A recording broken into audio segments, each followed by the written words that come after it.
اب جو بندہ غربت کی وجہ سے اگر اس کے پاس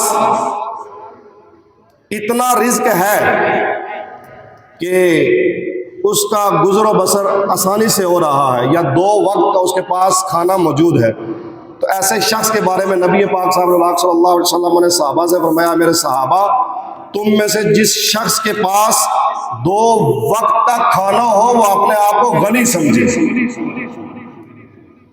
کسی سے سوال مت کرو۔ مانگنے سے رسول اللہ صلی اللہ علیہ وسلم نے منع فرمایا۔ جب اتنی فاقے آ جائیں، اتنے آپ مجبور ہو جائیں کہ موت کے سائے آپ کے اوپر ڈگمگانے لگے، چھا جائیں، مجبور ہو جائیں، تو اس وقت پھر دین اسلام اجازت دیتا ہے کہ آپ سوال کریں۔ ایک طرف جہاں دین مانگنے سے منع فرماتا ہے، دوسری طرف وہی دین اسلام یہ ہمیں ترغیب دلاتا ہے کہ تمہارے سامنے اگر کوئی فقیر ہے، محتاج ہے، تو اس کی خدمت کرو۔ اور رسول اللہ صلی اللہ علیہ وسلم کا فرمان عالی شان ہے، اگر تمہارے پاس کوئی گھوڑے کے اوپر بھی سوار ہو کر آئے نا، ایک روایت میں یہ الفاظ ملتے ہیں کہ مصری گھوڑے کے اوپر بھی اگر تمہارے پاس کوئی سوار ہو کر آئے اور سوال کرے تو سائل کو مت جھڑکو بلکہ اس کو دو۔ اور دوسری طرف جو لوگ جنہوں نے مانگنے کو پیشہ بنایا ہوا ہے، ان کے حوالے سے نبی پاک صلی اللہ علیہ وسلم نے فرمایا کہ جو شخص جس کے پاس 2-3 وقت کا کھانا موجود ہے پھر بھی وہ مانگتا ہے، سوال کرتا ہے، لوگوں کو تکلیف دیتا ہے۔ خام خواہ سوال کرنا، مانگنا، یہ لوگوں کو تکلیف دینے کے متضاد ہے، برابر ہے۔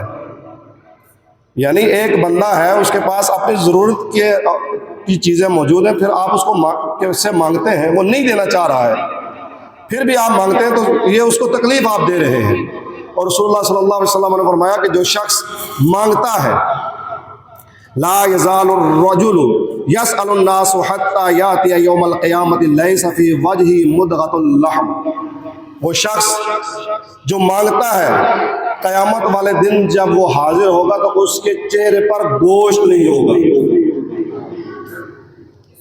تو مانگنے سے بچنا چاہیے، بلا وجہ مانگنے سے شریعت نے منع فرمایا ہے۔ اور جو شخص مانگتا رہتا ہے، سوال کرتا ہے ہر بندے سے، اللہ رب العزت اس کے لیے محتاجی کے دروازے کھول دیتا ہے۔ اور جو بندہ غربت کے باوجود بھی اس کے پاس نعمتیں کم بھی ہے لیکن پھر بھی وہ دل کا صحیح ہے، کچھ نہ کچھ وہ لوگوں کو دیتا رہتا ہے، اللہ رب العزت اس کو غنی فرما دیتا ہے۔ رسول اللہ صلی اللہ علیہ وسلم کے پاس ایک انصاری صحابی، ابن ماجہ کے اندر یہ حدیث شریف موجود ہے، وہ تشریف لائے اور انہوں نے آپ سے سوال کیا، کچھ مانگا۔ ظاہری بات ہے غربت کی وجہ سے کچھ اس طرح کا سوال کیا ہوگا کہ مجھے کچھ عطا فرمائے تاکہ میرا دن کا یا شام کا چولہا جل جائے۔ تو رسول اللہ صلی اللہ علیہ وسلم، آپ تو عطا کرنے والے ہیں، منگتا تو ہے، منگتا کو شاہوں میں دکھا دو، جس کو میری سرکار سے ٹکڑا نہ ملا ہو، آتا ہے انہیں فقیروں پہ پیار کچھ ایسا، خود بھیک دے اور خود کہیں منگتے کا بھلا ہو۔ آپ صلی اللہ علیہ وسلم نے کتنی زبردست تعلیم دی۔ آپ صلی اللہ علیہ وسلم نے اس انصاری صحابی سے فرمایا، کیا تمہارے گھر میں کچھ ہے؟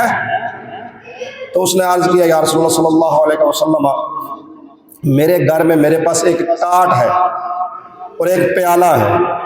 ایک ٹاٹ ہے جس کا کچھ حصہ نیچے بچھا کے لیٹتے ہیں اور کچھ حصہ اوپر اوڑھ کے ہم سوتے ہیں۔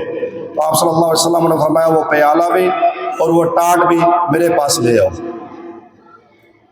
دین اسلام صرف آپ کے پاس کوئی سوالی آ جائے تو اس کو کچھ پیسے دے کر روانہ کر دینا، یہ تربیت نہیں دیتا ہے، یہ تعلیم نہیں صرف دیتا ہے۔ رسول اللہ صلی اللہ علیہ وسلم کی سیرت میں آپ صلی اللہ علیہ وسلم کا یہ عمل دیکھیں۔ آپ صلی اللہ علیہ وسلم نے فرمایا کہ وہ ٹاٹ اور وہ پیالہ بھی لے آؤ۔ وہ صحابی آپ صلی اللہ علیہ وسلم کی خدمت میں وہ ٹاٹ اور وہ پیالہ لے آئے، تو آپ صلی اللہ علیہ وسلم نے بولی لگائی کہ کوئی ہے کوئی شخص جو اس کو خریدنا چاہتا ہو؟ تو کسی صحابی نے عرض کیا، یا رسول اللہ صلی اللہ علیہ وسلم میں خریدنا چاہتا ہوں۔ فرمایا کتنے درہم دو گے؟ صحابی نے عرض کیا، یا رسول اللہ صلی اللہ علیہ وسلم میں اس کا 1 درہم دوں گا۔ آپ صلی اللہ علیہ وسلم نے فرمایا کوئی اور شخص ہے جو اس سے زیادہ رقم دینا چاہے؟ ایک صحابی نے عرض کی یا رسول اللہ میں 2 درہم دے کر خریدنا چاہتا ہوں۔ چنانچہ وہ 2 درہم میں آپ صلی اللہ علیہ وسلم نے اس صحابی کا وہ مال بیچ دیا، اور 1 درہم کا آپ صلی اللہ علیہ وسلم نے اس صحابی سے فرمایا یہ درہم لے جاؤ، اس کا آپ گھر کے لیے راشن پانی لے جاؤ، 1 درہم کا راشن خریدو، سودا سلف خریدو، اور 1 درہم اس صحابی کو دیا اور فرمایا جاؤ بازار سے کلہاڑی لے آؤ۔ وہ صحابی 1 درہم کا راشن اپنے گھر چھوڑتے ہیں اور دوسرے درہم کی وہ کلہاڑی خرید کر نبی پاک صلی اللہ علیہ وسلم کی خدمت میں حاضر ہو جاتے ہیں۔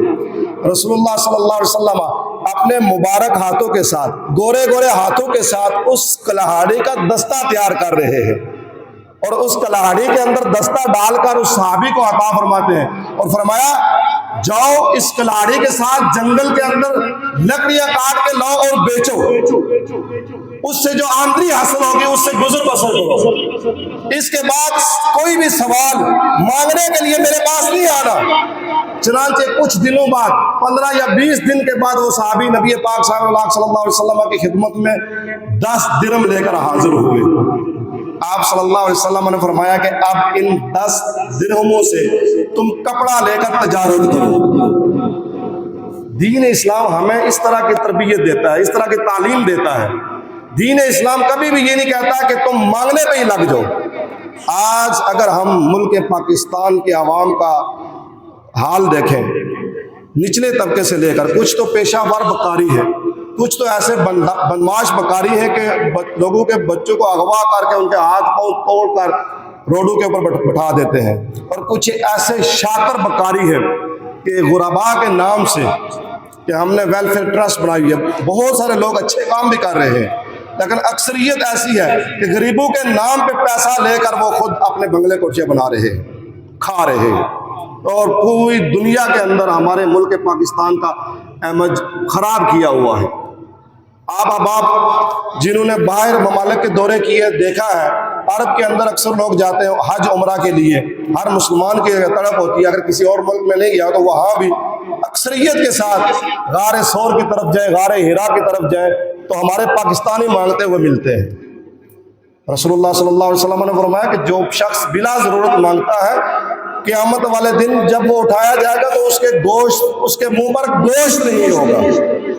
لہٰذا ہمیں اللہ تعالیٰ کی ذات پر توکل کرنا چاہیے اور اللہ تعالیٰ سے مانگنا چاہیے، کسی بندے کے پاس سوال لے کر نہیں جانا چاہیے، محنت کرنی چاہیے۔ آپ دیکھیں نا ہمارے معاشرے کے اندر ہی ابھی یہ مہنگائی کا دور ہے، کچھ لوگ جو کام کاج کر رہے تھے، جس طرح کے مزدور طبقہ ہے، مستریوں کا طبقہ ہے، کچھ اور لوگ ہیں، کام نہ ہونے کی وجہ سے وہ گھر میں بیٹھ گئے ہیں اور لوگوں سے سوال کر رہے ہیں۔